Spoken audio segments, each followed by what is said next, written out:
आज की इस वीडियो में हम पढ़ेंगे पिनिकल पब्लिकेशन में राजव्यवस्था। ये हमारी राजव्यवस्था की फर्स्ट वीडियो है। राजव्यवस्था को हम 5 पार्ट में पढ़ेंगे। राजव्यवस्था, संविधान की मूल बातें। संविधान किसी राष्ट्र, राज्य या सामाजिक समूह के बुनियादी सिद्धांत और कानून जो सरकार की शक्तियों और कर्तव्यों का निर्धारण करते हैं और इसमें लोगों को कुछ अधिकारों की गारंटी देते हैं। संविधान की विशेषता, भारतीय संविधान आंशिक रूप से तछीला और आंशिक रूप से कठोर माना जाता है। कठोर संविधान वह है जिसे आसानी से संशोधित नहीं किया जा सकता है, उदाहरण के लिए अमेरिकी संविधान। दूसरी ओर लचीला संविधान वह है जिसे उसी तरह से संशोधित किया जा सकता है जिस तरह ब्रिटिश संविधान की तरह सामान्य कानून बनाए जाते हैं। भारत का संविधान भारत का सर्वोच्च कानून है और दुनिया में किसी भी संप्रभु राष्ट्र में सबसे लंबा है। देश की सामाजिक, सांस्कृतिक और धार्मिक विविधता को ध्यान में रखते हुए देश को मार्गदर्शन और शासन करने के लिए एक व्यापक ढांचा प्रदान करता है। भारत का संविधान विश्व का सबसे लंबा लिखित संविधान है। भारत का संविधान बनाने में ठीक 2 वर्ष 11 माह 18 दिन लगे। मूल संविधान में 22 भाग, 8 अनुसूचियां और 395 अनुच्छेद शामिल किए गए। वर्तमान में भारतीय संविधान 25 भागों और 12 अनुसूचियों में 448 अनुच्छेदों से बना है। संविधान दिवस, संविधान 26 नवंबर 1949 को पूरा हुआ था, इसलिए इस दिन को संविधान दिवस, राष्ट्रीय विधि दिवस या राष्ट्रीय कानून दिवस के रूप में मनाया जाता है और यह 26 जनवरी 1950 को लागू हुआ था। संयुक्त राज्य अमेरिका के संविधान को सबसे पुराना लिखित संविधान माना जाता है, जबकि ब्रिटिश संविधान अलिखित है। भीमराव आम्बेडकर भारतीय संविधान के जनक, प्रारूप समिति के अध्यक्ष थे जिसने संविधान के निर्माण में महत्वपूर्ण भूमिका निभाई थी।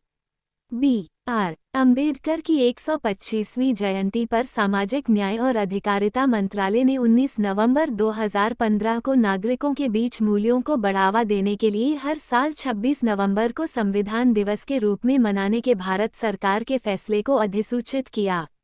भारत के संविधान की प्रमुख विशेषताएं। सबसे लंबा लिखित संविधान, विभिन्न स्रोतों से लिया गया, कठोरता और लचीलेपन का मिश्रण, एकात्मक पूर्वाग्रह के साथ संघीय व्यवस्था, सरकार का संसदीय स्वरूप, संसदीय संप्रभुता और न्यायिक सर्वोच्चता का संश्लेषण, कानून का शासन, एकीकृत और स्वतंत्र न्यायपालिका। मौलिक अधिकार, राज्य के नीति निर्देशक सिद्धांत, मौलिक सार्वभौमिक कर्तव्य, भारतीय धर्मनिरपेक्षता, वयस्क मताधिकार, एकल नागरिकता, स्वतंत्र निकाय, आपातकालीन प्रावधान, त्रिस्तरीय सरकार, सहकारी समितियां आदि।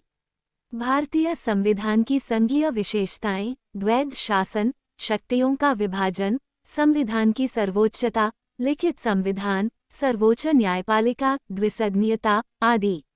भारतीय संविधान की एकात्मक विशेषताएं, मजबूत केंद्र, आपातकाल, एकल नागरिकता, अखिल भारतीय सेवा, राज्यपाल नियुक्ति, एक चुनाव आयोग, न्यायिक समीक्षा आदि। भारतीय संविधान में कठोरता, प्रक्रियात्मक मानदंड, संविधान की मूल संरचना जैसे संसदीय प्रणाली, न्यायिक स्वतंत्रता, मौलिक अधिकारों में संशोधन नहीं किया जा सकता है। ये सिद्धांत सर्वोच्च न्यायालय द्वारा केशवानंद भारती 1973 मामले में प्रतिपादित किया गया था। संघीय विशेषताओं पर प्रभाव डालने वाली कुछ विशेषताओं को अनुच्छेद 368 के तहत राज्य की सहमति के साथ विशेष बहुमत से संशोधन की आवश्यकता होती है।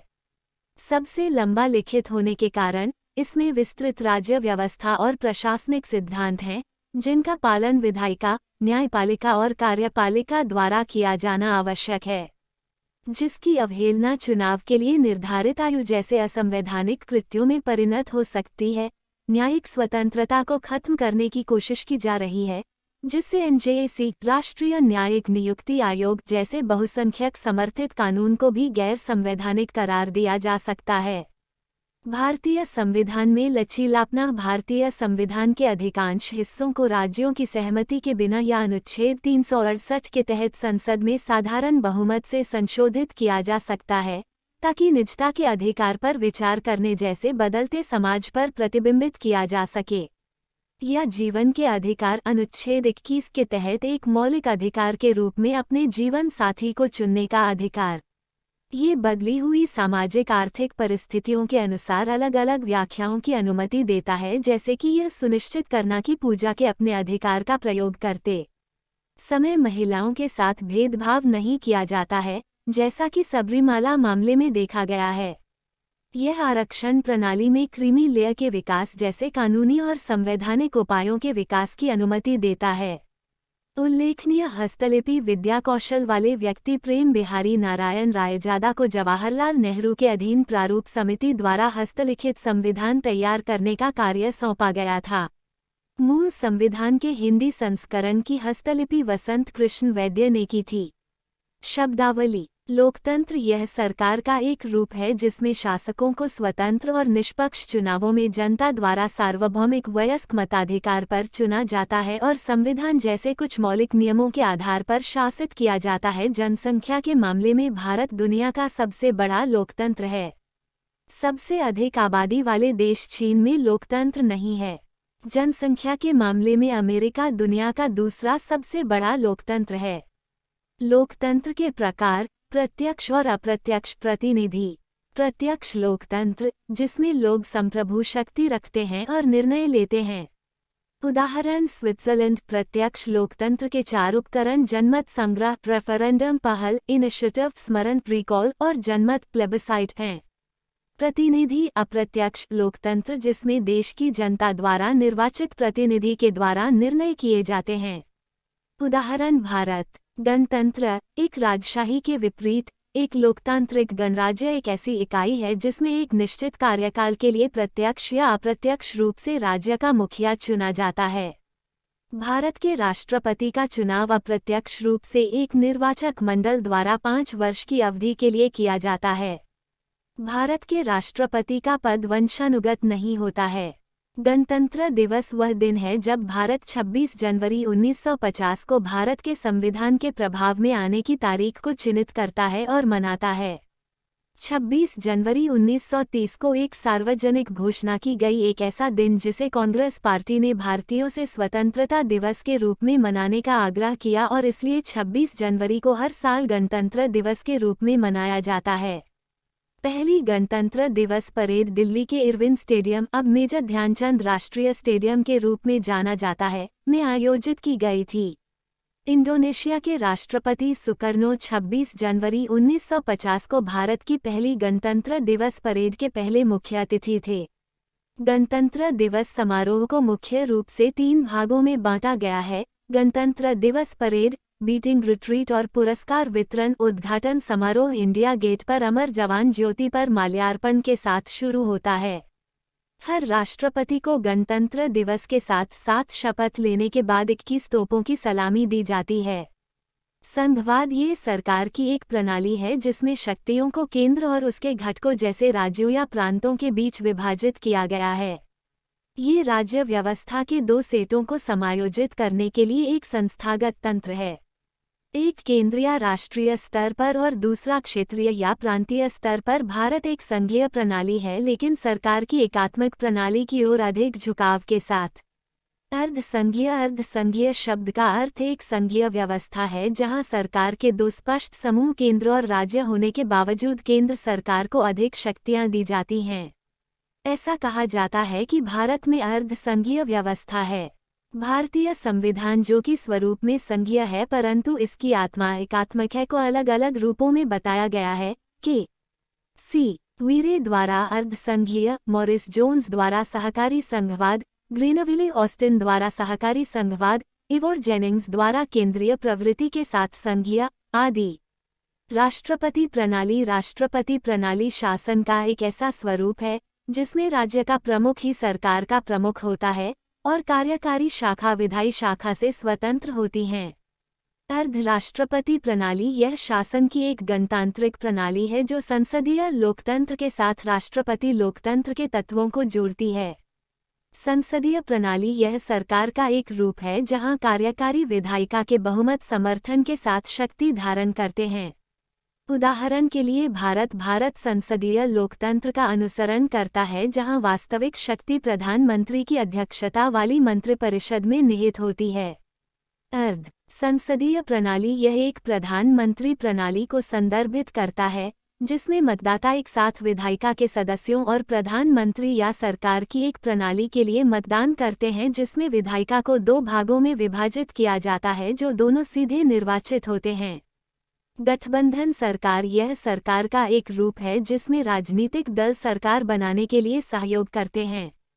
धर्मनिरपेक्षता भारत में धर्मनिरपेक्षता का अर्थ राज्य द्वारा सभी धर्मों के साथ समान व्यवहार है। उदारवाद यह व्यक्तिगत स्वतंत्रता, सहमति और समानता स्थापित करने वाली राजनीतिक और दार्शनिक विचारधारा है। कट्टरवाद एक उदारवादी, कानून का पालन करने वाले नागरिक से एक सक्रिय, राज्य विरोधी, हिंसक चरमपंथी में एक व्यक्ति के परिवर्तन की प्रक्रिया को संदर्भित करता है। राजशाही यह सरकार का एक रूप है जिसमें एक व्यक्ति, राजा जीवन भर या पदत्याग तक राज्य का प्रमुख होता है। मार्शल लॉ ये सैन्य प्राधिकरण द्वारा बनाया गया कानून है। इस प्रणाली में सैन्य प्राधिकरण न्याय के सामान्य प्रशासन पर नियंत्रण रखता है। तख्तापलट सरकार से सत्ता का अचानक, हिंसक और गैरकानूनी जब्ती। तानाशाही यह एक नेता या नेताओं के समूह की विशेषता वाली सरकार का एक रूप है जो कुछ या बिना किसी सीमा के सरकारी सत्ता को धारण करता है।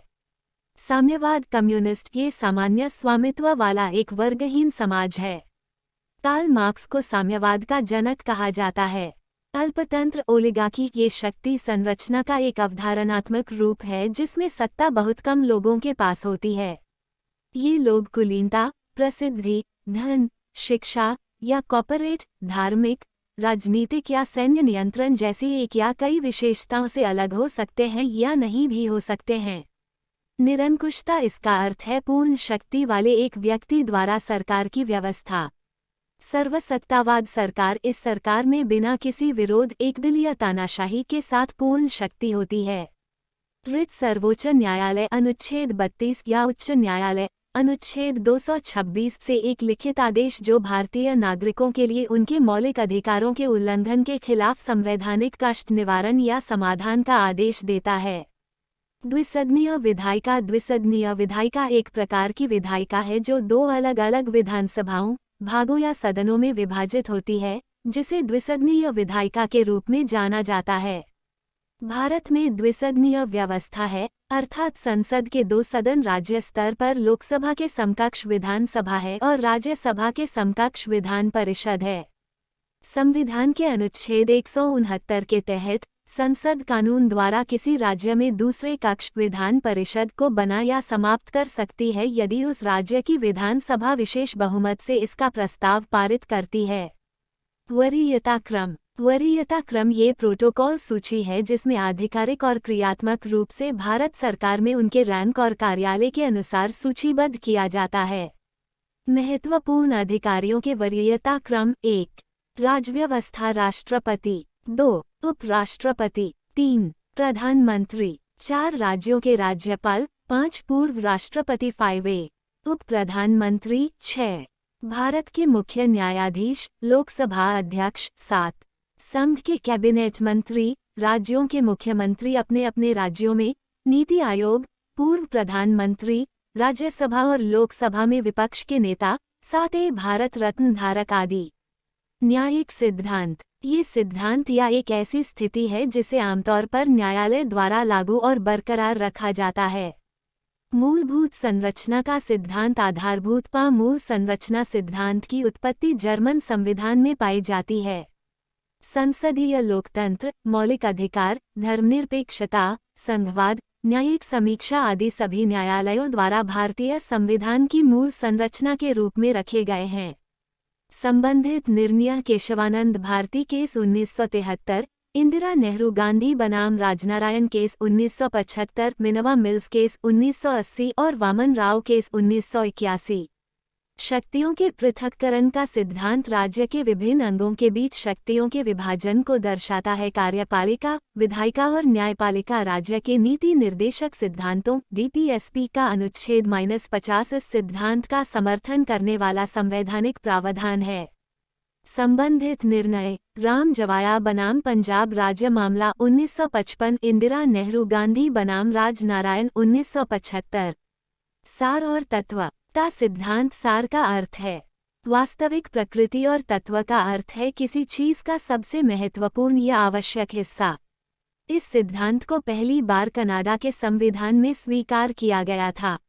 इसे वहां लागू किया जाता है जहां ये निर्धारित करने का प्रश्न उठता है कि कोई विशेष कानून किसी विशेष विषय 7वीं अनुसूची में उल्लिखित से संबंधित है या नहीं। संबंधित निर्णय प्रफुल्ल बनाम बैंक ऑफ कॉमर्स 1946। आकस्मिक या सहायक शक्तियों का सिद्धांत। इस सिद्धांत के विकास को आरवी वॉटरफील्ड 1963 में देखा जा सकता है, जो कि अंग्रेजी कोर्ट ऑफ अपील का एक निर्णय है। इसे सार और तत्व का सिद्धांत के अतिरिक्त के रूप में विकसित किया गया है और प्रश्न में प्रमुख कानून की सहायता करने की आवश्यकता होने पर इसे लागू किया गया है। संबंधित निर्णय राजस्थान राज्य बनाम चावला 1958। पृथक्करणीयता का सिद्धांत। इसे गंभीरता के सिद्धांत के रूप में भी जाना जाता है और यह नागरिकों के मौलिक अधिकारों की रक्षा करता है। इसकी उत्पत्ति इंग्लैंड से हुई थी। संबंधित निर्णय ए के गोपालन बनाम मद्रास राज्य 1950 बॉम्बे राज्य बनाम एफ एन बलसारा 1957। आच्छादन का सिद्धांत। ये तब लागू होता है जब कोई कानून अधिनियम मौलिक अधिकारों एफआर का उल्लंघन करता है। एफआर कानून अधिनियम की रक्षा करता है और इसे अप्रवर्तनीय बना देता है, लेकिन आरंभ से ही प्रभावहीन नहीं होता है। शुरुआत से कोई कानूनी प्रभाव नहीं है। ये केवल नागरिकों के खिलाफ है कि ये कानून अधिनियम निष्क्रिय स्थिति में रहते हैं, लेकिन गैर नागरिकों के खिलाफ संचालन में रहते हैं जो मौलिक अधिकारों के हकदार नहीं हैं। ये भारतीय संविधान के अनुच्छेद 13(1) में निहित है और संवैधानिक कानूनों के बाद लागू नहीं होता है। संबंधित निर्णय भीकाजी नारायण धकरास बनाम मध्य प्रदेश राज्य 19551। प्रादेशिक संबंध का सिद्धांत ये कहता है कि राज्य विधानमंडल द्वारा बनाए गए कानून राज्य के बाहर लागू नहीं होते हैं, सिवाय इसके कि जब राज्य और वस्तु के बीच पर्याप्त संबंध हो। ये भारतीय संविधान के अनुच्छेद 245 से अपनी शक्ति प्राप्त करता है। संबंधित निर्णय एच वाडिया बनाम आयकर आयुक्त 1948 बॉम्बे राज्य बनाम आरएमडीसी 1952। छद्मता का सिद्धांत। इस सिद्धांत को संविधान पर धोखाधड़ी भी कहा जाता है। इसकी उत्पत्ति एक लैटिन मैक्सिम से होती है, जिसका अर्थ है जो कुछ भी विधायिका प्रत्यक्ष रूप से नहीं कर सकती, वह अप्रत्यक्ष रूप से भी नहीं कर सकती। छद्मता का सिद्धांत तब काम आता है जब एक विधानमंडल के पास किसी विशेष विषय पर कानून बनाने की शक्ति नहीं होती है, लेकिन फिर भी अप्रत्यक्ष रूप से एक बनाता है। सिद्धांत आमतौर पर अनुच्छेद 246 पर लागू होता है। संबंधित निर्णय आर एस जोशी बनाम अजीत मिल्स 1977। प्रसाद पर्यंत का सिद्धांत। प्रसाद पर्यंत के सिद्धांत की उत्पत्ति अंग्रेजी कानून में हुई है, जिसके अनुसार एक सिविल सेवक राष्ट्रपति के प्रसाद पर्यंत से पद धारण करता है। अनुच्छेद 155 के तहत एक राज्य के राज्यपाल और अनुच्छेद 310 के तहत सिविल सेवक राष्ट्रपति की इच्छा पर पद धारण करते हैं। संबंधित निर्णय बिहार राज्य बनाम अब्दुल मजीद 1954 और भारत संघ बनाम तुलसीराम पटेल 1965। सामंजस्यपूर्ण निर्माण का सिद्धांत। सामंजस्यपूर्ण निर्माण शब्द ऐसे निर्माण को संदर्भित करता है जिसके द्वारा अधिनियमन के विभिन्न प्रावधानों के बीच सद्भाव या एकता आ जाती है। ये कई मामलों में अदालतों द्वारा दी गई व्याख्याओं के माध्यम से उत्पन्न हुआ। संबंधित निर्णय सीआईटी बनाम Hindustan bulk carriers 2003। Pre Kerala शिक्षा विधेयक case 1951 east India hotels limited बनाम भारत संघ 2001। संविधान सभा। संविधान सभा का विचार पहली बार 1934 में एमएन रॉय द्वारा प्रस्तावित किया गया था। रॉय भारत में कम्युनिस्ट आंदोलन के अग्रणी थे। यह 1936 में पंडित जवाहरलाल नेहरू की अध्यक्षता में लखनऊ अधिवेशन में भारतीय राष्ट्रीय कांग्रेस की एक आधिकारिक मांग बन गई। कैबिनेट मिशन योजना के आधार पर 1946 में वास्तविक संविधान सभा का गठन किया गया था। संविधान सभा को भारतीय स्वतंत्रता अधिनियम 1947 की धारा 8(1) द्वारा मान्यता दी गई थी। स्वतंत्र भारत के लिए संविधान लिखने के उद्देश्य से संविधान सभा का गठन किया गया था। डॉक्टर सच्चिदानंद सिन्हा संविधान सभा के पहले अस्थायी अध्यक्ष थे। बाद में डॉक्टर राजेंद्र प्रसाद को स्थायी अध्यक्ष के रूप में चुना गया और इसके उपाध्यक्ष एच.सी. मुखर्जी थे। बी.एन. राव संवैधानिक सलाहकार थे। कैबिनेट योजना के तहत 1946 की प्रांतीय विधान सभाओं के सदस्य, जो सीमित मताधिकार द्वारा चुने गए थे, एक एकल हस्तांतरणीय वोट के माध्यम से संविधान सभा के सदस्यों का चयन करेंगे। संविधान सभा के चुनाव जुलाई 1946 में हुए थे। प्रांतीय विधान सभा द्वारा 389 सदस्यों वाले संवैधानिक निकाय का चुनाव किया गया था, जिसमें रियासतों के 93 और ब्रिटिश भारत के 292 सदस्य शामिल थे और 4 प्रांतों के मुख्य आयुक्त दिल्ली, अजमेर, मेरवाड़ा, कूर्ग और ब्रिटिश बलूचिस्तान थे। ब्रिटिश भारतीय प्रांतों और रियासतों की आवंटित सीटों को उनकी संबंधित जनसंख्या के अनुपात में आवंटित किया गया था और मुसलमानों, सिखों और बाकी समुदायों के बीच विभाजित किया गया था। Doctor B R. अम्बेडकर शुरू में बंगाल से संविधान सभा के सदस्य चुने गए थे, लेकिन भारत के विभाजन के बाद उनकी सीट पाकिस्तान में चली गई। बाद में उन्हें बॉम्बे प्रेसिडेंसी से चुना गया। संविधान सभा की पहली बैठक 9 दिसंबर 1946 को नई दिल्ली में कॉन्स्टिट्यूशन हॉल में हुई थी, जिसे अब संसद भवन के सेंट्रल हॉल के रूप में जाना जाता है। संविधान सभा लगभग 3 वर्षों तक अस्तित्व में रही और अंतिम सत्र 24 जनवरी 1950 को आयोजित किया गया था। संविधान सभा ने औपचारिक रूप से 13 दिसंबर 1946 को भारत के संविधान को तैयार करने का अपना कार्य शुरू किया, जिसमें जवाहरलाल नेहरू ने उद्देश्य प्रस्ताव पेश किया, जिसने संविधान के निर्माण के लिए अवधारणा और मार्गदर्शक सिद्धांतों की स्थापना की और अंततः भारतीय संविधान की प्रस्तावना का आकार ले लिया। प्रस्तावना के अनुसार संविधान सभा पहले भारत को स्वतंत्र संप्रभु गणराज्य के रूप में घोषित करेगी, जिसमें सभी क्षेत्र स्वायत्त रहेंगे और अवशिष्ट शक्तियां होंगी। सभी भारतीयों को न्याय, स्थिति की समानता, विचार की स्वतंत्रता, अभिव्यक्ति, विश्वास, आस्था, पूजा, व्यवसाय, संघ और कानून और सार्वजनिक नैतिकता के अधीन होने की गारंटी दी जाएगी और अल्पसंख्यकों, पिछड़ों और दलित लोगों के लिए पर्याप्त सुरक्षा प्रदान की जाएगी। संविधान सभा के सत्र। संविधान सभा ने कुल 165 दिनों में 11 सत्र आयोजित किए।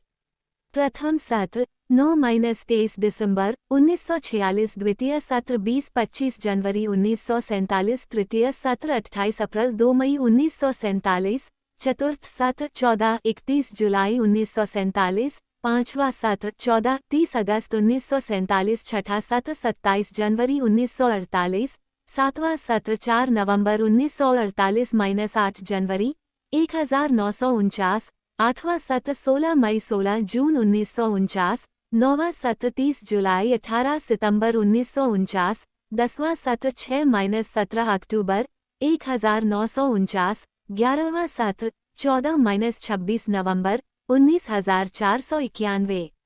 भारत का संविधान अंग्रेजी और हिंदी में हस्तलिखित था। इसे भारत की संसद के पुस्तकालय में हीलियम से भरे विशेष बक्सों में रखा गया है। 24 जनवरी 1950 को राष्ट्रगान को अपनाया गया था।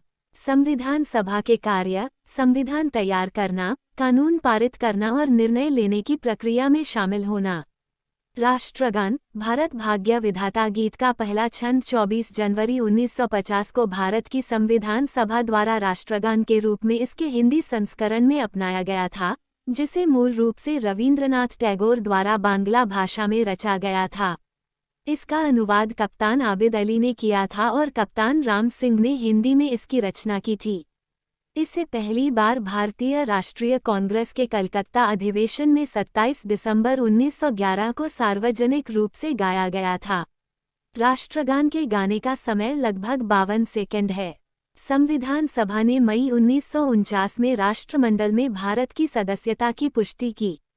24 जनवरी 1950 को भारतीय संविधान सभा ने वंदे मातरम को राष्ट्रीय गीत के रूप में अपनाया। 22 जुलाई 1947 को आयोजित संविधान सभा की बैठक के दौरान भारत के राष्ट्रीय ध्वज को उसके वर्तमान स्वरूप में अपनाया गया था। भारत की स्वतंत्रता के दौरान गठित विभिन्न समितियां और उनके अध्यक्ष संविधान सभा की समितियों को 8 बड़ी और 14 छोटी समितियों में विभाजित किया गया था।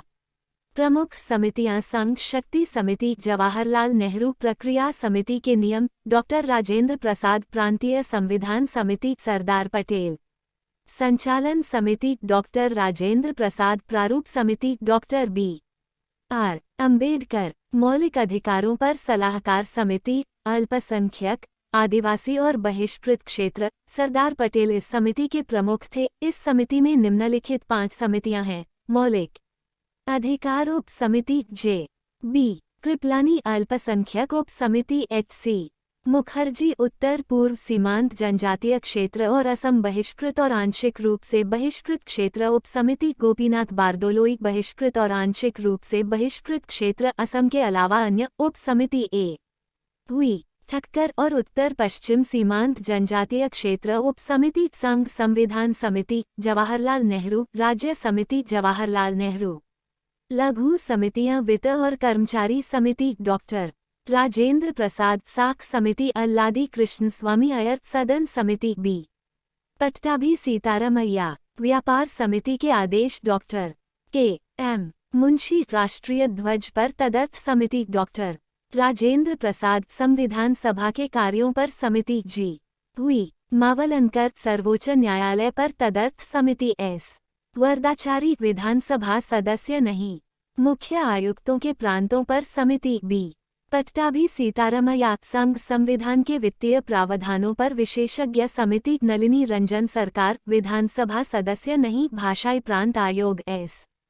के. धर विधानसभा सदस्य नहीं। विशेष मसौदा संविधान की जांच करने के लिए समिति, जवाहरलाल नेहरू प्रेस गैलरी समिति, उषा नाथ सेन नागरिकता पर तदर्थ समिति, एस. वरदाचारी विधानसभा सदस्य नहीं। और 1947 के भारतीय स्वतंत्रता अधिनियम के प्रभाव की जांच करने के लिए समिति, प्रारूप समिति। प्रारूप समिति की स्थापना 29 अगस्त 1947 को संविधान सभा द्वारा की गई थी। संवैधानिक सलाहकार द्वारा तैयार किए गए भारत के संविधान के पाठ के प्रारूप की जांच करना, संविधान सभा द्वारा लिए गए निर्णय को प्रभावी करने के लिए और विचार के लिए सभा को प्रस्तुत करने के लिए। प्रारूप समिति में 7 सदस्य थे, जिनमें Alladi Krishna Swami Ayyar, N. Gopalaswami, B R. Ambedkar, K M. Munshi, Mohammad Saadulla, B L. Mitter और D P. Khaitan, N. Madhavrao, B L. Mitter का स्थान लिया, जिन्होंने अस्वस्थता के कारण इस्तीफा दे दिया, और TT. Krishnamachari, D. P. Khetan का स्थान लिया, जिनकी मृत्यु 1948 में हुई थी। संविधान सभा की अनुमानित लागत 6.3 करोड़ रुपए थी। संविधान सभा में 15 महिला सदस्य उस संविधान सभा का हिस्सा थी जिसने भारत के संविधान को तैयार किया था। दुर्गाबाई देशमुख मद्रास संविधान सभा के अध्यक्षों के पैनल में वे अकेली महिला थीं। वो कई सामाजिक कल्याण कानूनों के अधिनियमन में सहायक थीं। हंसा मेहता मुंबई मौलिक अधिकारों पर सलाहकार समिति और उप समिति की सदस्य थी। बेगम एजाज रसूल संयुक्त प्रांत विधानसभा में केवल मुस्लिम महिला। अम्मू स्वामीनाथन मद्रास 1946। एनी मैस्करीन दक्षिणानी वेलायुधन, कमला चौधरी, लीला रॉय, मालती चौधरी, पूर्णिमा बैनर्जी, राजकुमारी अमृत कौर, रेणुका राय, सरोजिनी नायडू, सुचेता कृपलानी, विजयलक्ष्मी पंडित अन्य महिलाएं थीं। जयपाल सिंह मुंडा ये 1946 में बिहार से संविधान सभा के लिए चुने गए थे। उन्हें भारतीय हॉकी टीम का कप्तान नियुक्त किया गया और उनकी टीम ने एम्स्टर्डम ओलंपिक 1928 में भाग लिया। वो ओलंपिक में भारतीय टीम का नेतृत्व करने वाले पहले आदिवासी थे। उन्होंने 1938 में आदिवासी महासभा की भी स्थापना की और मांग की कि बिहार से अलग झारखंड राज्य बनाया जाए। अंतरिम सरकार। अंतरिम सरकार एक सरकार जो एक स्थायी सरकार के चुने जाने से पहले केवल एक सीमित अवधि के लिए होती है। भारत की अंतरिम सरकार, जिसे अस्थायी सरकार के रूप में भी जाना जाता है, 2 सितंबर 1946 को नवनिर्वाचित संविधान सभा द्वारा बनाई गई थी, जो 15 अगस्त 1947 तक चली। अंतरिम सरकार में वायसराय की कार्यकारी परिषद मंत्रिपरिषद की भूमिका के बराबर थी। पंडित जवाहरलाल नेहरू इसके उपाध्यक्ष बने और वास्तविक प्रधानमंत्री के रूप में कार्य किया। अंतरिम सरकार में मुस्लिम लीग के हिस्से के साथ साथ वित्त विभाग का नेतृत्व लियाकत अली खान कर रहे थे। 1946 की अंतरिम सरकार के सदस्य, कार्यकारी परिषद के अध्यक्ष वायसराय और भारत के गवर्नर जनरल विस्काउंट वेवेल फरवरी 1947 तक, लॉर्ड माउंटबेटन फरवरी 1947 से, commander in chief sir cloud Auchinleck, उपाध्यक्ष और विदेश मामलों और राष्ट्रमंडल संबंधों के प्रभारी जवाहरलाल नेहरू, भारतीय राष्ट्रीय कांग्रेस इंक, गृह मामलों और सूचना और प्रसारण सरदार वल्लभभाई पटेल इंक, कृषि और खाद्य राजेंद्र प्रसाद इंक, वाणिज्य इब्राहिम इस्माइल चुंदरीग, मुस्लिम लीग मिलीलीटर, रक्षा बलदेव सिंह इंक, वित्त लियाकत अली खान मिलीलीटर, शिक्षा और कला सी राजगोपालाचारी इंक, स्वास्थ्य गजनफर अली खान मिलीलीटर, श्रम जगजीवन राम इंक, कानून जोगेंद्र नाथ मंडल मिलीलीटर, रेलवे और संचार डाक और वायो अब्दुल रब निश्तर, मुस्लिम लीग मिलीलीटर, works mines and power C.H. Bhabha इंक, स्वतंत्र भारत के पहले कैबिनेट मंत्री। जब 1947 में भारत आज़ाद हुआ तब देश के पहले प्रधानमंत्री जवाहरलाल नेहरू ने 15 सदस्यीय मंत्रिमंडल का गठन किया। ये मंत्रिमंडल के सदस्य थे: पहले कैबिनेट मंत्री जवाहरलाल नेहरू, प्रधानमंत्री, राष्ट्रमंडल संबंध मंत्री, वैज्ञानिक अनुसंधान मंत्री और विदेश मंत्री सरदार वल्लभभाई पटेल, प्रथम गृह मामलों और राज्य मंत्री और सूचना और प्रसारण मंत्री सरदार बलदेव सिंह, प्रथम रक्षा मंत्री R. षणमुगम चेट्टी, प्रथम वित्त मंत्री मौलाना अबुल कलाम आज़ाद, प्रथम शिक्षा मंत्री B.R. अंबेडकर, प्रथम कानून मंत्री डॉक्टर राजेंद्र प्रसाद, प्रथम एवं कृषि मंत्री राजकुमारी अमृत कौर P. महिला कैबिनेट मंत्री, भारत की पहली स्वास्थ्य मंत्री डॉक्टर श्यामा प्रसाद मुखर्जी, प्रथम उद्योग और आपूर्ति मंत्री जॉन मथाई, प्रथम रेल मंत्री रफ़ी अहमद किदवई, प्रथम संचार और सूचना मंत्री नरहर विष्णु गाडजल, प्रथम कार्य खान और ऊर्जा मंत्री के.सी. नियोगी, पुनर्वास मंत्री होमी जहांगीर भाभा, वाणिज्य मंत्री N. गोपाल, स्थानीय अयंगर और मोहनलाल सक्सेना, बिना विभाग के मंत्री। प्रस्तावना और उद्देश्य। प्रस्ताव: भारत का संविधान एक प्रस्तावना के साथ शुरू होता है। प्रस्तावना में संविधान के आदर्श, उद्देश्य और मूल सिद्धांत शामिल हैं। संविधान की मुख्य विशेषताएं इन उद्देश्यों से प्रत्यक्ष और अप्रत्यक्ष रूप से विकसित हुई हैं जो प्रस्तावना से प्रवाहित होती हैं। प्रस्तावना को भारतीय संविधान का परिचय पत्र कहा जाता है। इसे संविधान की आत्मा कहा जाता है। ये स्पष्ट रूप से बताता है कि संविधान की शक्ति का स्रोत भारत के लोग हैं। भारत के संविधान की प्रस्तावना के पीछे के आद जवाहरलाल नेहरू के उद्देश्य प्रस्ताव द्वारा 13 दिसंबर 1946 को संविधान के उद्देश्यों को दर्शाते हुए निर्धारित किए गए थे। उद्देश्य प्रस्ताव ने भारत को एक स्वतंत्र संप्रभु गणराज्य घोषित किया जो अपने नागरिकों को न्याय, समानता और स्वतंत्रता का आश्वासन देता है। इसे 22 जनवरी 1947 को संविधान सभा द्वारा अपनाया गया था। 1976 में 42वें संविधान संशोधन अधिनियम द्वारा प्रस्तावना में एक बार संशोधन किया गया, जिसमें 3 नए शब्द समाजवादी, धर्मनिरपेक्ष और अखंडता जोड़े गए। हालांकि न्यायालय में प्रवर्तनीय नहीं है, प्रस्तावना संविधान के उद्देश्यों को बताती है और जब भाषा अस्पष्ट पाई जाती है तो अनुच्छेदों की व्याख्या के दौरान सहायता के रूप में कार्य करती है।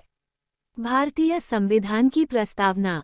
हम, भारत के लोग, भारत को एक संप्रभु समाजवादी, धर्मनिरपेक्ष लोकतांत्रिक गणराज्य बनाने के लिए और इसके सभी नागरिकों को सामाजिक, आर्थिक और राजनीतिक न्याय सुनिश्चित करने के लिए विचार, अभिव्यक्ति, विश्वास, आस्था और पूजा की स्वतंत्रता, प्रतिष्ठा और अवसर की समानता और उन सभी के बीच व्यक्ति की गरिमा और राष्ट्र की एकता और अखंडता को सुनिश्चित करने वाली बंधुता को बढ़ावा देने का सत्यनिष्ठा से संकल्प लेकर हमारी संविधान सभा ने 26 नवंबर 1949 के दिन इसके द्वारा इस संविधान को अंगीकृत, अधिनियमित और आत्मापित करते हैं। प्रस्तावना में उल्लिखित मुख्य शब्द। संप्रभु। प्रस्तावना में ये घोषणा की गई है कि भारत एक संप्रभु राज्य है। संप्रभु का अर्थ है कि भारत का अपना स्वतंत्र अधिकार है और यह किसी अन्य बाहरी शक्ति का प्रभुत्व या आश्रित राज्य नहीं है। इसकी एक स्वतंत्र सरकार है जो सीधे लोगों द्वारा चुनी जाती है और लोगों पर शासन करने वाले कानून बनाती है। भारत के विधानमंडल के पास संविधान द्वारा लगाई गई कुछ सीमाओं के अधीन देश में कानून बनाने की शक्तियां हैं। समाजवादी समाजवाद का अर्थ है लोकतांत्रिक साधनों से समाजवादी साध्यों की प्राप्ति। भारत ने लोकतांत्रिक समाजवाद को अपनाया है, जो एक मिश्रित अर्थव्यवस्था में विश्वास रखता है जहां निजी और सार्वजनिक दोनों क्षेत्र एक साथ सह अस्तित्व में हैं।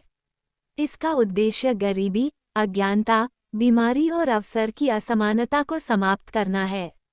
1976 में 42वें संविधान संशोधन द्वारा प्रस्तावना में समाजवादी शब्द जोड़ा गया।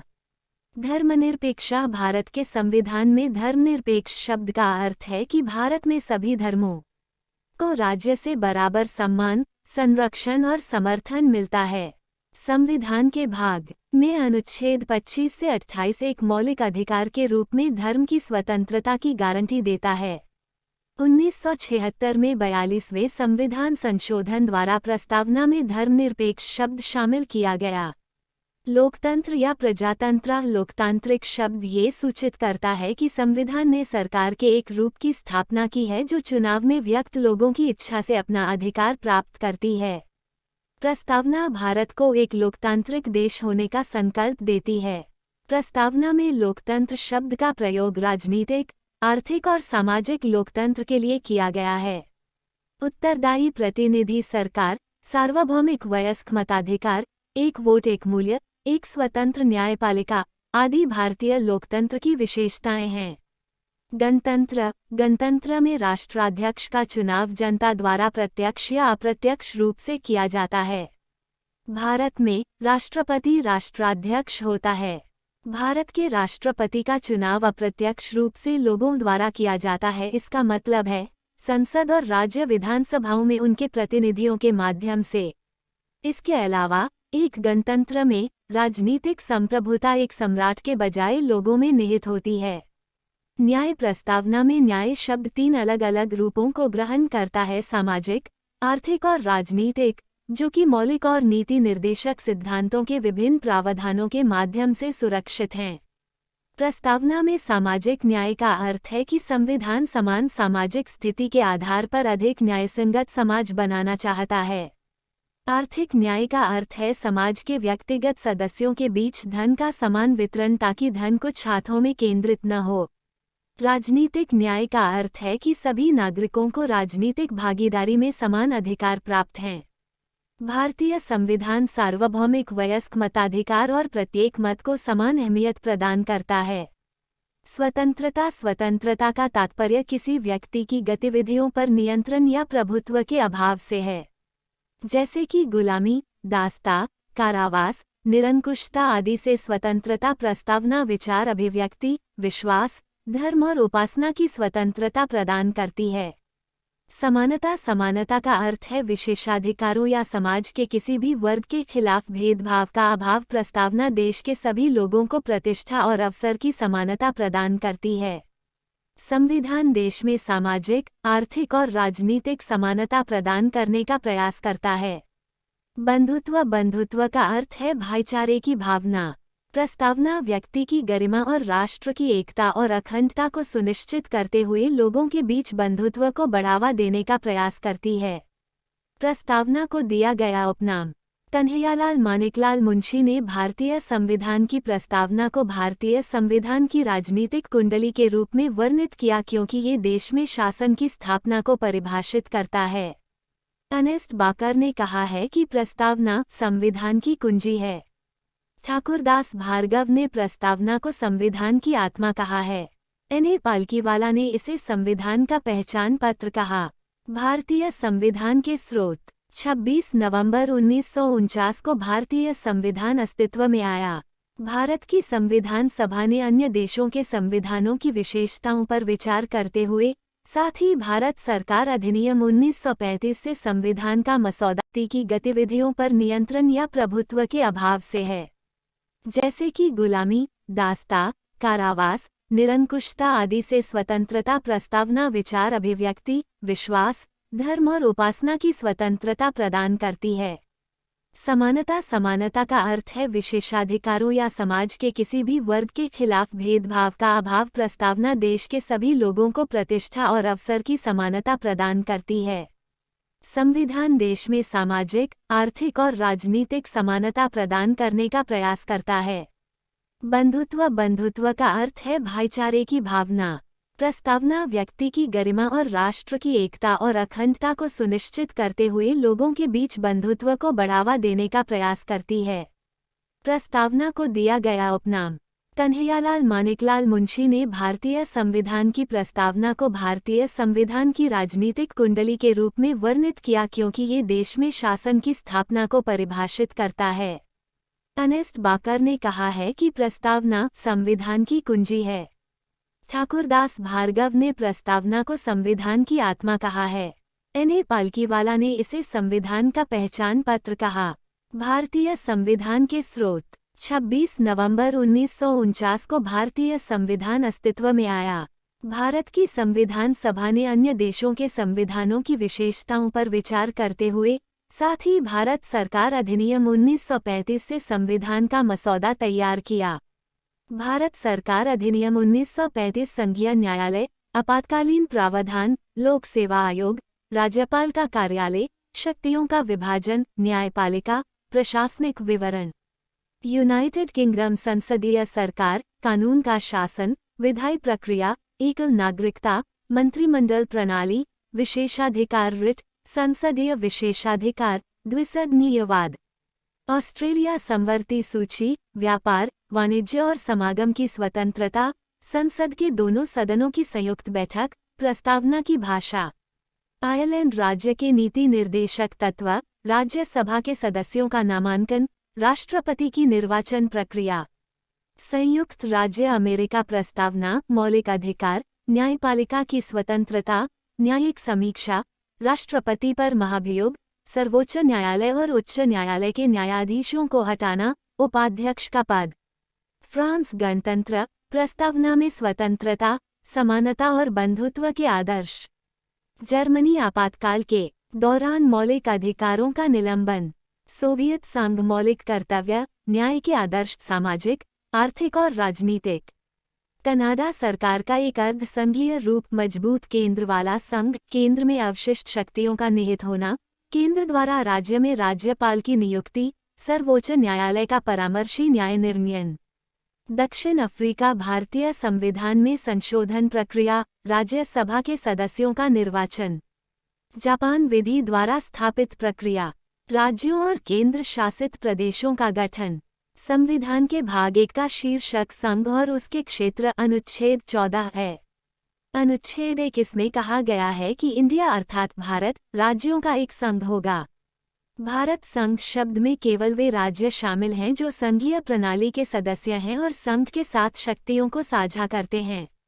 भारत का क्षेत्र शब्द में न केवल राज्य बल्कि केंद्र शासित प्रदेश और ऐसे अन्य क्षेत्र भी शामिल हैं जिन्हें भविष्य में भारत द्वारा अधिग्रहित किया जा सकता है। संविधान की पहली अनुसूची में राज्यों और क्षेत्रों दोनों को निर्दिष्ट किया गया है। अनुच्छेद 1(2) ये बताता है कि राज्यों और क्षेत्रों को पहली अनुसूची में निर्दिष्ट किया जाएगा।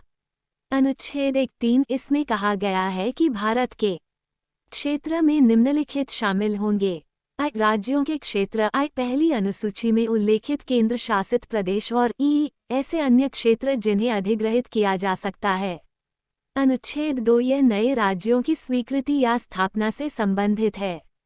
अनुच्छेद 3 यह नए राज्यों के गठन, राज्यों की सीमाओं के क्षेत्रों या मौजूदा राज्यों के नामों में परिवर्तन से संबंधित है।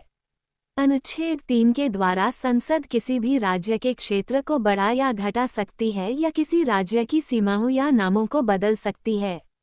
अनुच्छेद 4 यह पहली अनुसूची में परिणामी परिवर्तनों से संबंधित है, अर्थात भारत संघ में राज्यों के नाम और चौथी अनुसूची यानी प्रत्येक राज्य के लिए राज्यसभा में आवंटित सीटों की संख्या। राज्यों का पुनर्गठन, राज्यों के पुनर्गठन की श्रेणी। श्रेणी ये सभी ब्रिटिश प्रांत, ब्रिटिश भारत के राज्यपाल प्रांत, असम, बिहार, बॉम्बे, मध्य प्रदेश, पंजाब, संयुक्त प्रांत, पश्चिम बंगाल। श्रेणी बी विधायिका वाली रियासतें हैदराबाद, जम्मू कश्मीर, मध्य भारत, मैसूर, पटियाला, पूर्वी पंजाब।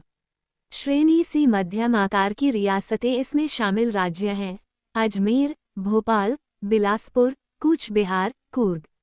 श्रेणी डी इसमें विशेष दर्जा वाले राज्य शामिल हैं: अंडमान और निकोबार द्वीप समूह वाले क्षेत्र। राज्य पुनर्गठन आयोग SRC। राज्य के पुनर्गठन के लिए कुछ महत्वपूर्ण आयोगों का गठन किया गया है, जैसे धर आयोग, JVP समिति और फजल अली आयोग। धर आयोग इस आयोग के अध्यक्ष के धर हैं। आयोग का गठन जून 1948 में किया गया था। इसने सिफारिश की थी कि राज्यों को प्रशासनिक सुविधा के आधार पर संगठित किया जाए। JVP समिति। यह समिति दिसंबर 1948 में स्थापित की गई थी और अप्रैल 1949 में अपनी रिपोर्ट प्रस्तुत की। इसने राज्यों के पुनर्गठन के लिए भाषा के आधार को औपचारिक रूप से खारिज कर दिया। पोट्टी श्रीरामुलु भाषाई आधार पर आंध्र प्रदेश की मांग करने वाले नेता थे।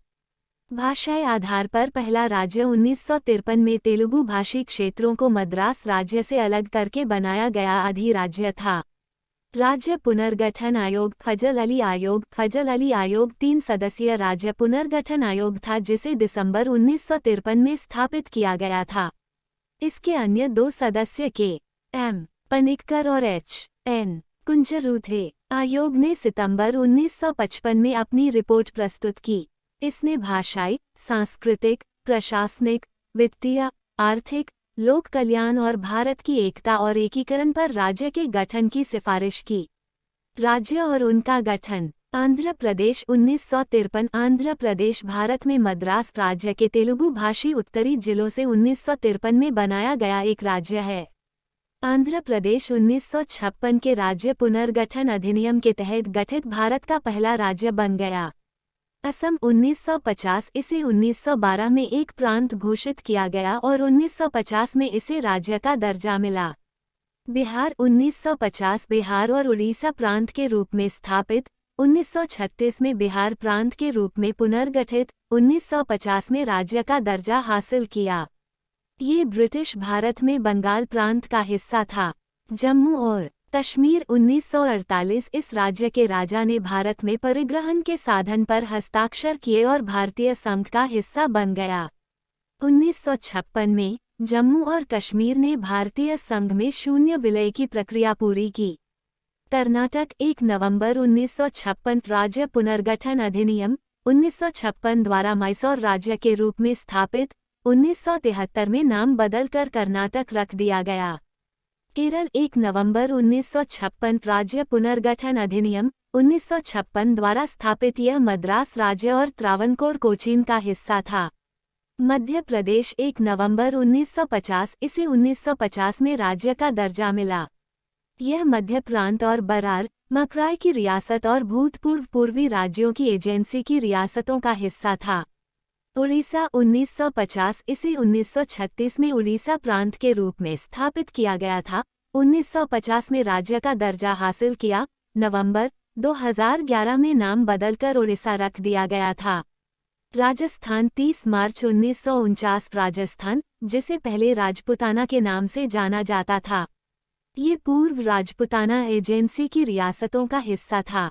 तमिलनाडु 1 नवंबर 1956। इसकी स्थापना राज्य पुनर्गठन अधिनियम 1956 द्वारा मद्रास राज्य के रूप में की गई थी, जिसका नाम बदलकर 1969 में तमिलनाडु कर दिया गया। यह मद्रास राज्य और त्रावणकोर कोचीन का हिस्सा था। उत्तर प्रदेश 24 जनवरी 1950। इसका गठन 1937 में ब्रिटिश शासन के दौरान आगरा और अवध के संयुक्त प्रांत के रूप में किया गया था और 1950 में उत्तर प्रदेश के रूप में राज्य का दर्जा हासिल किया था। पश्चिम बंगाल 1950। इसने 1950 में राज्य का दर्जा हासिल किया। ये ब्रिटिश भारत के बंगाल प्रांत का हिस्सा था।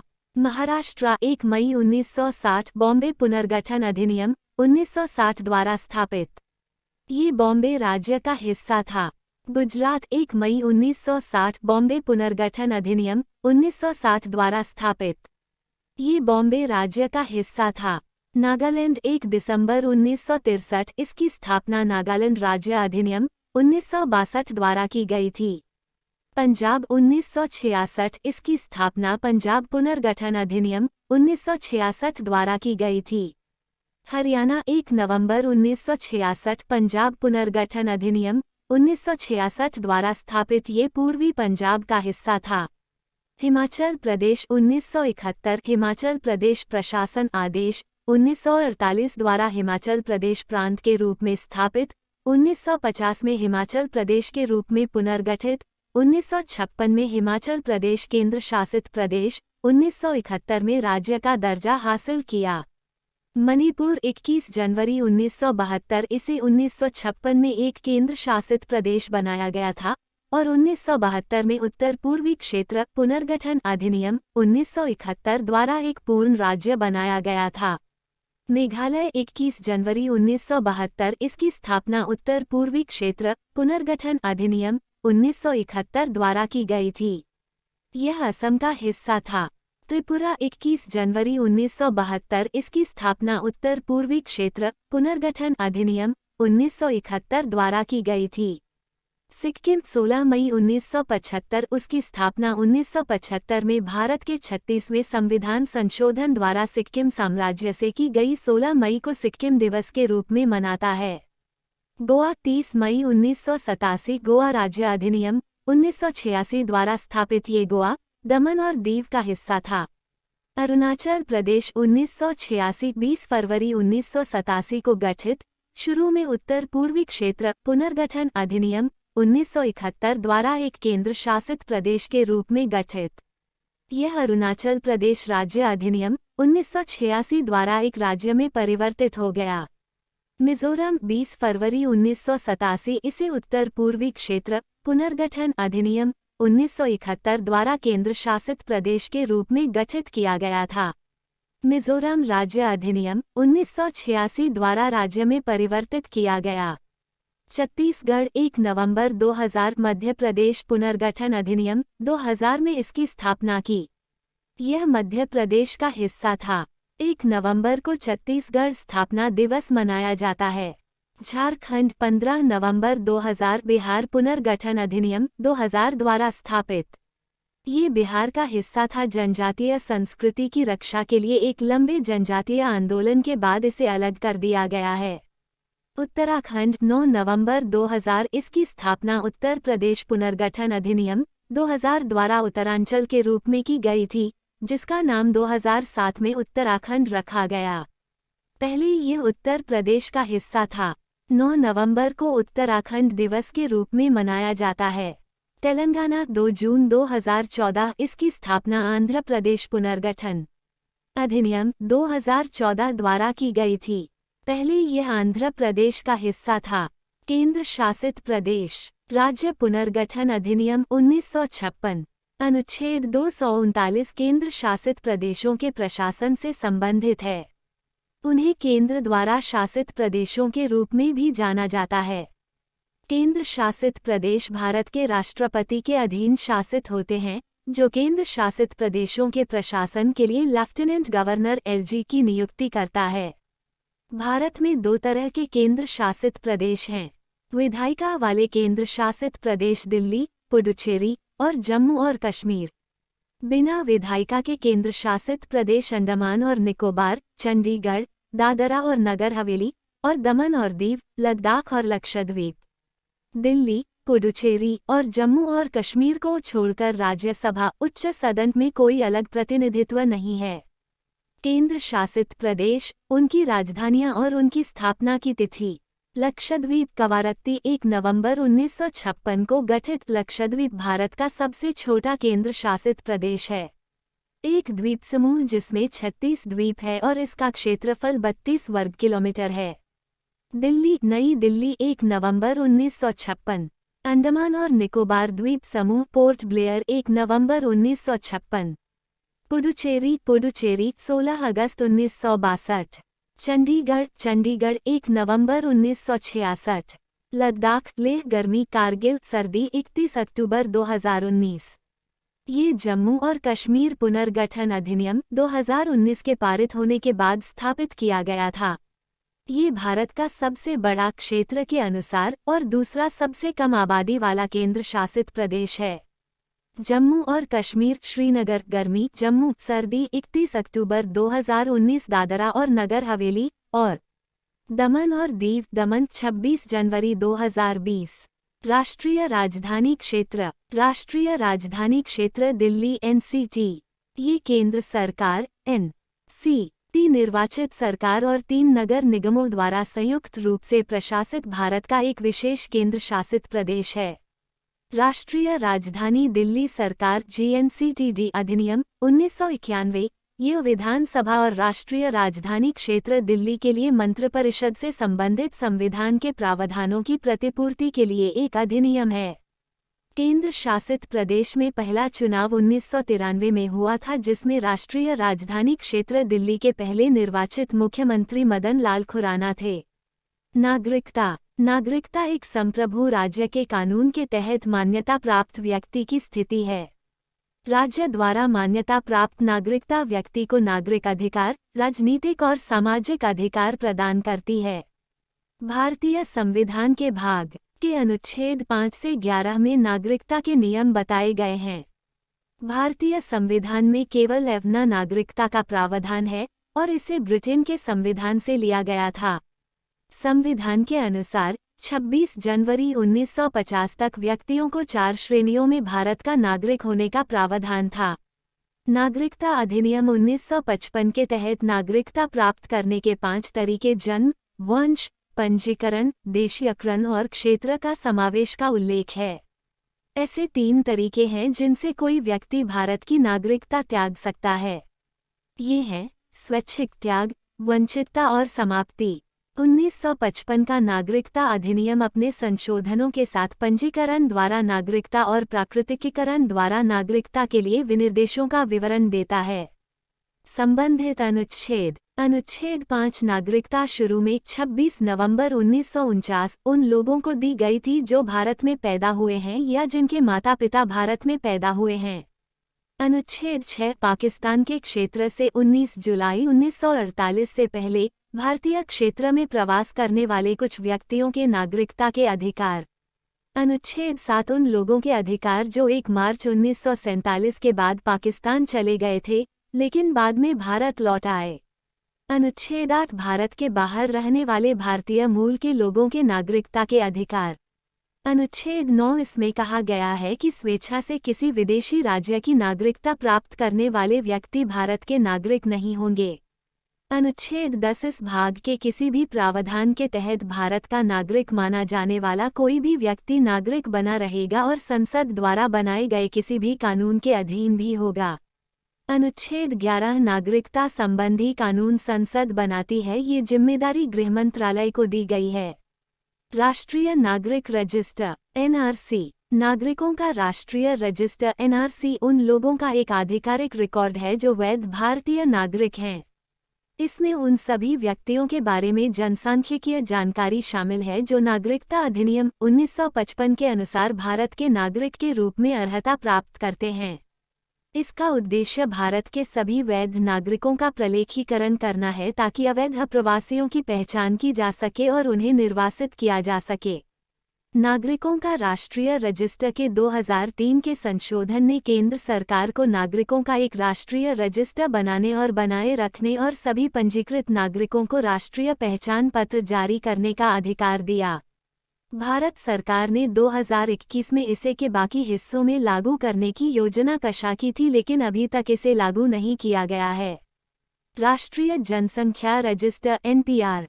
राष्ट्रीय जनसंख्या रजिस्टर एक डेटाबेस है जिसमें देश के सभी सामान्य निवासियों की सूची है। एनपीआर के प्रयोजनों के लिए एक सामान्य निवासी वह व्यक्ति है जो किसी स्थान पर 6 महीने या उससे अधिक समय से रह रहा है और वहां 6 महीने या उससे अधिक समय तक रहने का इरादा रखता है। भारतीय प्रवासी नागरिकता ओसीआई ये भारतीय मूल के लोगों और उनके जीवनसाथी के लिए उपलब्ध स्थायी निवास का एक रूप है जो उन्हें भारत में अनिश्चित काल तक रहने और काम करने की अनुमति देता है। भारतीय प्रवासी नागरिकता की स्थिति नागरिकता नहीं है और भारतीय चुनावों में मतदान करने या संवैधानिक पद धारण करने का अधिकार नहीं देता है। प्रवासी भारतीय एनआरआई एक व्यक्ति जो एक कैलेंडर वर्ष में 182 दिनों से अधिक समय तक भारत से बाहर रहा, उसे एनआरआई कहा जाता है। भारतीय मूल का व्यक्ति या उसके पूर्वज जो भारतीय नागरिक थे और जो वर्तमान में किसी अन्य देश की नागरिकता राष्ट्रीयता धारण करते हैं उन्हें 2015 भारतीय प्रवासी नागरिकता (OCI) के तहत मिला दिया जाएगा। नागरिकता संशोधन विधेयक 2019। नागरिकता अधिनियम 1955 में संशोधन करने के लिए इस विधेयक को पेश किया गया था। अफगानिस्तान, बांग्लादेश और पाकिस्तान से आए धार्मिक अल्पसंख्यकों जो दिसंबर 2014 के अंत से पहले भारत पहुंचे, के लिए भारतीय नागरिकता का मार्ग प्रदान करके इस विधेयक में 6 धर्मों हिंदू, सिख, बौद्ध, जैन, पारसी और ईसाई से संबंधित अवैध प्रवासियों को नागरिकता के पात्र बनाने की मांग की गई थी। मौलिक अधिकार संविधान के भाग 3 अनुच्छेद 12-35 में निहित हैं। संविधान के इस भाग को भारत के मैग्ना कार्टा के रूप में वर्णित किया गया है। मैग्ना कार्टा 1215 में इंग्लैंड के राजा जॉन द्वारा जारी अधिकारों का चार्टर नागरिकों के मौलिक अधिकारों से संबंधित पहला लिखित दस्तावेज था। भारतीय संविधान में मौलिक अधिकारों को the United states of America संयुक्त राज्य अमेरिका के संविधान से लिया गया था। भारत का संविधान 6 मौलिक अधिकारों का प्रावधान करता है जो समानता का अधिकार अनुच्छेद 14-18, स्वतंत्रता का अधिकार अनुच्छेद 19-22, शोषण के विरुद्ध अधिकार अनुच्छेद 23-24, धर्म की स्वतंत्रता का अधिकार अनुच्छेद 25-28, सांस्कृतिक और शैक्षिकी अधिकार अनुच्छेद 29-30, संवैधानिक उपचारों का अधिकार अनुच्छेद 32। मूल रूप से संविधान में संपत्ति के अधिकार अनुच्छेद 31 में कुल 7 मौलिक अधिकार शामिल थे। हालांकि इसे 44वें संशोधन अधिनियम 1978 द्वारा मौलिक अधिकारों की सूची से हटा दिया गया था। इसे संपत्ति का अधिकार संविधान के भाग 12 में अनुच्छेद 300A के तहत कानूनी अधिकार बनाया गया है। संबंधित अनुच्छेद 12 राज्य, संघ सरकार और राज्य सरकार के विधायी और कार्यकारी अंग, सभी स्थानीय प्राधिकरण और वैधानिक और गैर सांविधिक प्राधिकरण को परिभाषित करता है। अनुच्छेद 13 न्यायिक समीक्षा ये घोषणा करता है कि सभी कानून जो किसी भी मौलिक अधिकार के साथ असंगत हैं वे अमान्य होंगे। ये कानूनी व्यवस्था को दर्शाता है, अर्थात कोई भी व्यक्ति कानून से ऊपर नहीं है। समानता का अधिकार अनुच्छेद 14-18। अनुच्छेद 14 विधि के समक्ष समानता और विधि का समान संरक्षण। अनुच्छेद 15 धर्म, मूल वंश, जाति, लिंग या जन्म स्थान के आधार पर भेदभाव का निषेध। अनुच्छेद 16 सार्वजनिक रोजगार में अवसर की समानता। अनुच्छेद 17 अस्पृश्यता का उन्मूलन। अनुच्छेद 18 सैन्य और शैक्षणिक को छोड़कर सभी उपाधियों का उन्मूलन। स्वतंत्रता का अधिकार अनुच्छेद 19-22। अनुच्छेद 19 अभिव्यक्ति की स्वतंत्रता के संबंध में अधिकारों का संरक्षण, ये 6 अधिकारों की सुरक्षा देता है। अनुच्छेद 19 बोलने और अभिव्यक्ति की स्वतंत्रता का अधिकार 2020 में भारत के सर्वोच्च न्यायालय ने कहा कि इंटरनेट का उपयोग एक मौलिक अधिकार है। Closing square bracket. अनुच्छेद 19 शांतिपूर्वक और बिना हथियारों के एकत्र होने का अधिकार। अनुच्छेद 19 संघ या यूनियन या सहकारी समिति बनाने का अधिकार। अनुच्छेद 19 भारत के पूरे क्षेत्र में स्वतंत्र रूप से घूमने का अधिकार। अनुच्छेद 19 भारत के किसी भी क्षेत्र में रहने और बसने का अधिकार। अनुच्छेद 19 संपत्ति का अधिकार रद्द। अनुच्छेद 19 ग्राम कोई भी पेशा करने या व्यापार करने का अधिकार। अनुच्छेद 20 अपराधों के लिए दोषसिद्धि के संबंध में संरक्षण का अधिकार, अर्थात किसी भी व्यक्ति पर एक ही अपराध के लिए एक से अधिक बार मुकदमा नहीं चलाया जाएगा और दंडित नहीं किया जाएगा। अनुच्छेद 21 प्राण और व्यक्तिगत स्वतंत्रता का संरक्षण। विधि द्वारा स्थापित प्रक्रिया के अलावा किसी भी व्यक्ति को उसके जीवन या व्यक्तिगत स्वतंत्रता से वंचित नहीं किया जाएगा। स्वास्थ्य का अधिकार जीवन के अधिकार का एक हिस्सा है, इसलिए स्वास्थ्य का अधिकार अनुच्छेद 21 के तहत भारत के प्रत्येक नागरिक के लिए एक मौलिक अधिकार है। अनुच्छेद 21 संविधान 86वां संशोधन अधिनियम 2002 ने 6 से 14 वर्ष की आयु के सभी बच्चों को निःशुल्क और अनिवार्य शिक्षा प्रदान करने के लिए भारत के संविधान में अनुच्छेद 21 से जोड़ा गया। अनुच्छेद 22 गिरफ्तारी और नजरबंदी के विरुद्ध संरक्षण अर्थात किसी व्यक्ति की पसंद के कानूनी व्यवसाय से परामर्श के लिए शोषण के विरुद्ध अधिकार। अनुच्छेद 23-24। अनुच्छेद 23 मानव तस्करी और बंधुआ मजदूरी का निषेध। अनुच्छेद 24 बाल श्रम का निषेध अर्थात 14 वर्ष से कम आयु के किसी भी बच्चे को काम पर नहीं लगाया जाएगा। धर्म की स्वतंत्रता का अधिकार, लोकतंत्र की पहचान। अनुच्छेद 25-28। अनुच्छेद 25 अंतःकरण और धर्म को अबाध्य रूप से मानने, आचरण व प्रचार करने की स्वतंत्रता। अनुच्छेद 26 धार्मिक कार्यों के प्रबंधन की स्वतंत्रता। अनुच्छेद 27 धार्मिक कार्यों के लिए कर स्वतंत्रता। अनुच्छेद 28 सरकारी शैक्षणिक संस्थानों में धार्मिक शिक्षा या धार्मिक उपासना में उपस्थित होने के संबंध में स्वतंत्रता। शैक्षिकी और सांस्कृतिक अधिकार। अनुच्छेद 29-30। अनुच्छेद 29 अल्पसंख्यकों का संरक्षण। अनुच्छेद 30 भाषाएं और धार्मिक अल्पसंख्यकों को अपने शैक्षिकी संस्थानों की स्थापना, संरक्षण और प्रशासन का अधिकार। संवैधानिक उपचारों का अधिकार। अनुच्छेद 32 मौलिक अधिकारों के प्रवर्तन के संबंध में 5 रिटों आदेश का प्रयोग करते हुए उपचार का अधिकार होगा। सर्वोच्च न्यायालय। अनुच्छेद 32 और उच्च न्यायालय। अनुच्छेद 226 द्वारा जारी 5 रिट। यदि भारत के नागरिक के मौलिक अधिकार का उल्लंघन किया जाता है तो उसके पास सीधे सर्वोच्च न्यायालय या उच्च न्यायालय में जाने का विकल्प है। ये निम्नलिखित हैं। बंदी प्रत्यक्षीकरण, हेबियस कॉर्पस। ये एक लैटिन शब्द है। इसका अर्थ है you shall have the body. Writ एक अदालत द्वारा एक ऐसे व्यक्ति के संबंध में जारी किया गया आदेश है जिसे दूसरे द्वारा हिरासत में लिया गया है। ये किसी व्यक्ति की जबरन हिरासत के खिलाफ है और अगर इस तरह की हिरासत अवैध पाई जाती है तो उसे रिहा कर दिया जाता है। परमादेश इसका अर्थ है हमारा आदेश है, जो अदालत द्वारा एक सार्वजनिक अधिकारी को जारी किया जाता है, जो उसे आधिकारिक कर्तव्यों का पालन करने के लिए कहता है जिसे वह करने में विफल रहा है या करने से इनकार कर दिया है। ये किसी भी सार्वजनिक निकाय, निगम, कॉरपोरेशन, निचली अदालत, न्यायाधिकरण या एक ही उद्देश्य के लिए सरकार के खिलाफ भी जारी किया जा सकता है।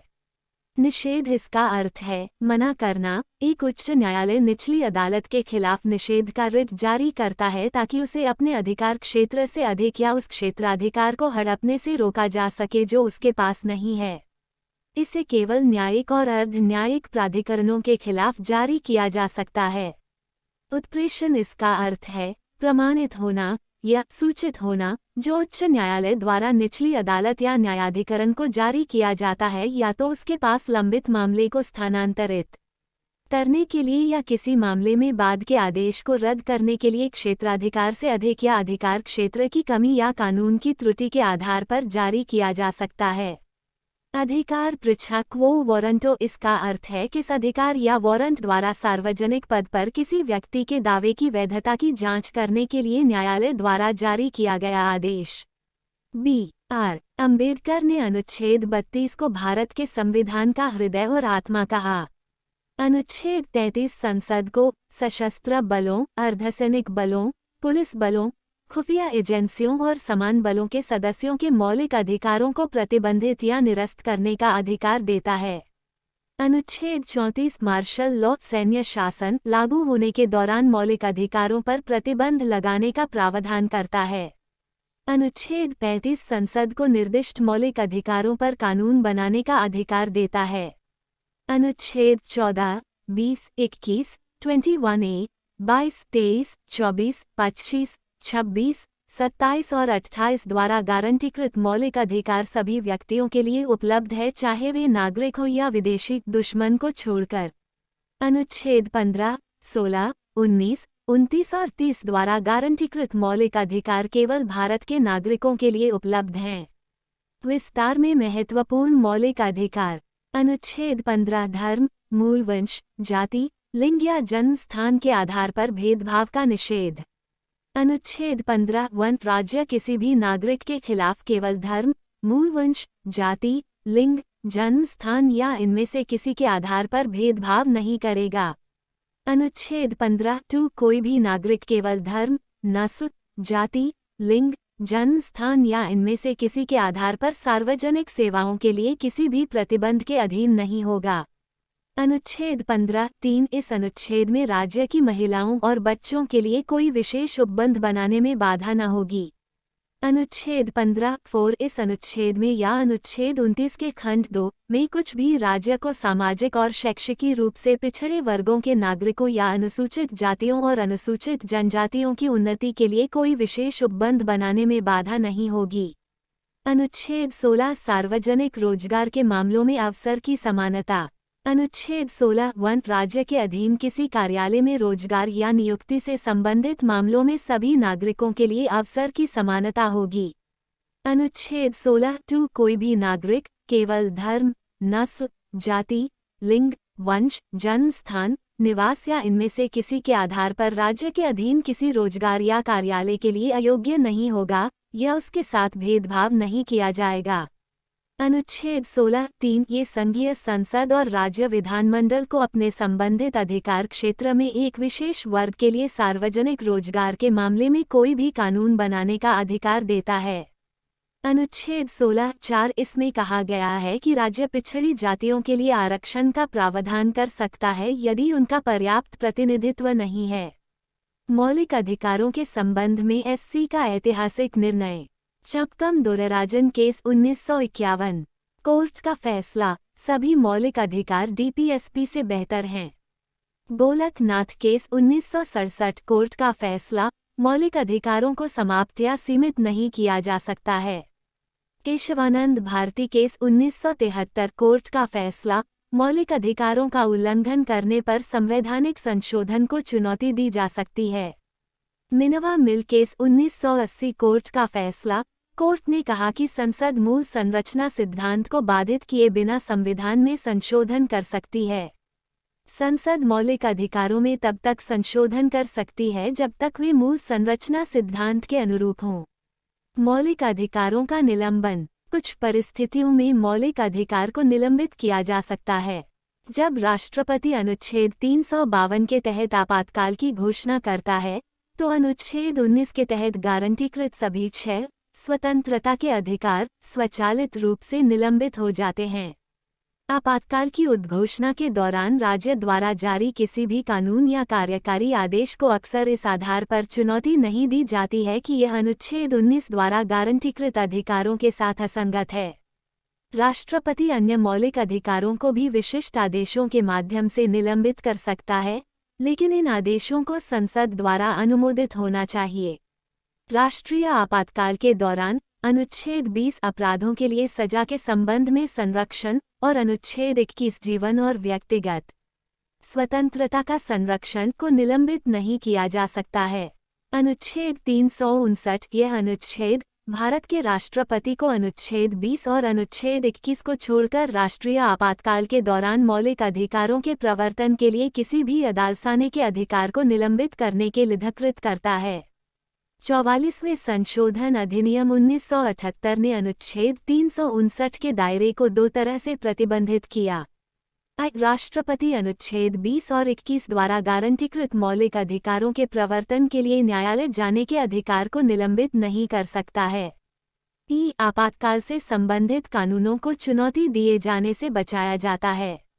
महत्वपूर्ण तथ्य। भारतीय राष्ट्रमंडल विधेयक। भारत का राष्ट्रमंडल विधेयक श्रीमती एनी बेसेंट और उनके कुछ भारतीय मित्रों द्वारा गैर आधिकारिक रूप से तैयार किया गया था। इसे अप्रैल 1925 में कानपुर में आयोजित एक सम्मेलन द्वारा अनुमोदित किया गया था। इसे हाउस ऑफ कॉमन्स में श्री जॉर्ज लांसबरी द्वारा दिसंबर 1925 में the Commonwealth of India bill शीर्षक के तहत पेश किया गया था, जिसमें 7 मौलिक अधिकारों की मांग की गई थी। आरटीआई सूचना का अधिकार। यह एक क्रांतिकारी अधिनियम है जिसका उद्देश्य सरकारी संस्थानों में पारदर्शिता को बढ़ावा देना है। ये 2005 में अस्तित्व में आया। भ्रष्टाचार विरोधी कार्यकर्ताओं के निरंतर प्रयासों के बाद यह मूल रूप से नागरिकों को सरकार से सवाल करने का अधिकार देता है। वे अधिकार जो भारतीय संविधान में निहित हैं और भारत के नागरिकों को प्रदान किए गए हैं और भाग के अंतर्गत नहीं आते हैं, संवैधानिक अधिकारों के रूप में जाने जाते हैं।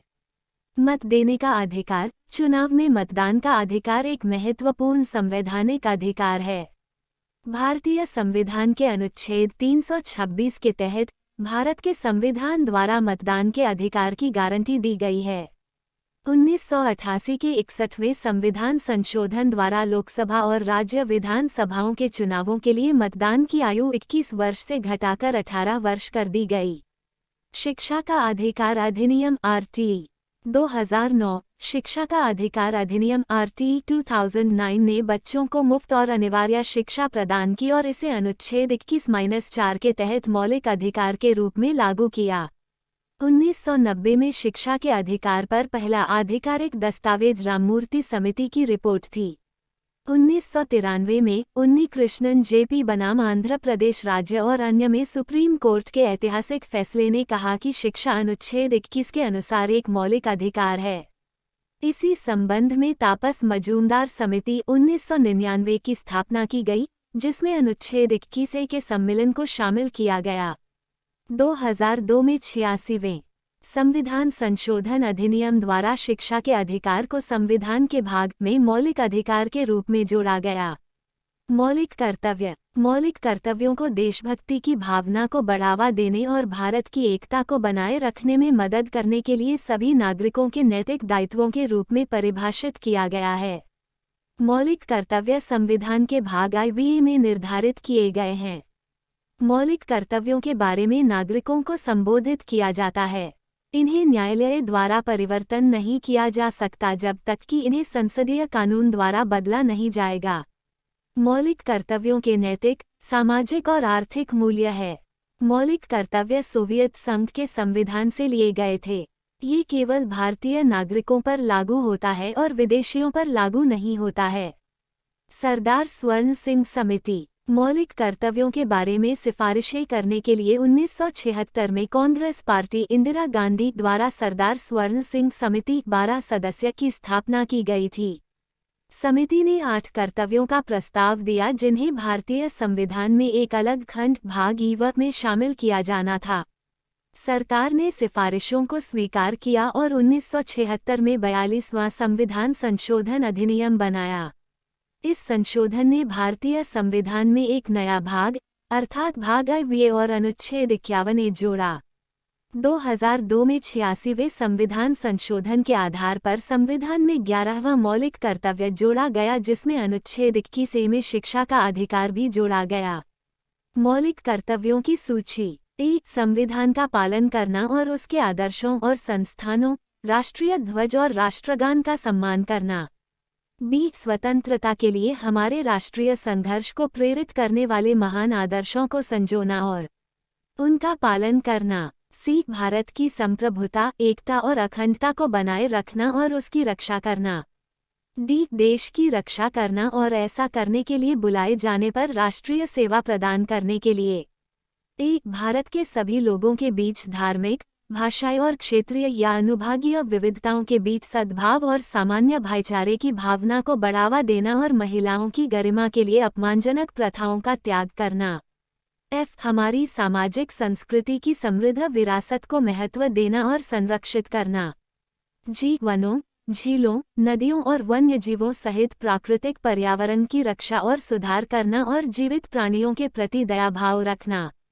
H. वैज्ञानिक सोच, मानवतावाद और पूछताछ और सुधार की भावना विकसित करना। I. सार्वजनिक संपत्ति की रक्षा करना और हिंसा को त्यागना। J. व्यक्तिगत और सामूहिक गतिविधि के सभी क्षेत्रों में उत्कृष्टता की ओर प्रयास करने के लिए, ताकि राष्ट्र प्रयास और उपलब्धि के उच्च स्तर तक बढ़ सके। K. 6 से 14 वर्ष की आयु के बच्चों को शिक्षा के अवसर प्रदान करना।